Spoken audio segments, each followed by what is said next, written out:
Josh Draver family, so glad you are now joining us for our devotional video this week. We are starting a brand new series called Holy Uncertainty. This series focuses on how we as followers of Jesus should respond when we are presented with the reality of confusion, uncertainty, hardship, and transition.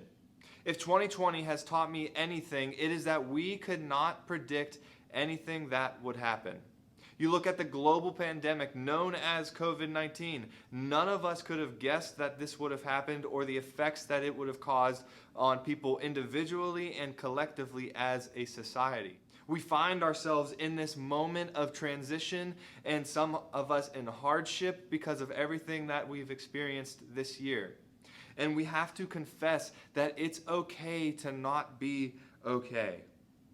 Being okay with not being in control is the very foundation of living with holy uncertainty. Holy uncertainty, by definition, is the capacity to live with a very loose grip or no grip at all on our plans, and more importantly, on the outcomes of our plans. Our security is rooted in God and God alone, and He is the one who has control. And so when we put our hope and control in Him, we find security and rest. The story of Israel in the wilderness, I think, is relevant to our study today. In Exodus 13:20-22, we read that Israel is guided by God by a pillar of a cloud during the day and a pillar of fire by night. Exodus reads that neither the pillar of cloud by day nor the pillar of the fire by night left its place in front of the people. God's presence was with His people night and day. It wasn't a step-by-step directional map of how they should get from Egypt to the wilderness to the promised land, but they were promised that God's presence would be with them each step of the way.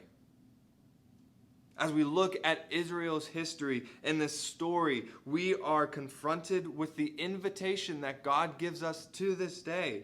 And that invitation is for us to camp around God's presence and to trust Him to lead and guide us in this season of uncertainty.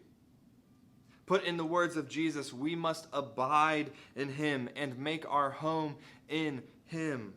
We do this by our spiritual practices of reading Scripture, praying, community of our church family, Sabbath, serving our neighbor, and loving one another.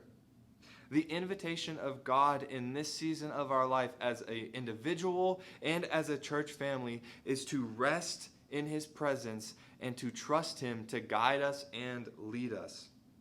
We should not put our hope and our peace and our comfort of the future in a political figure or a doctor. We should put it in Jesus, the King of Kings and the Lord of Lords, the one who has come and to redeem us and to take our place and to invite us into a new way of living.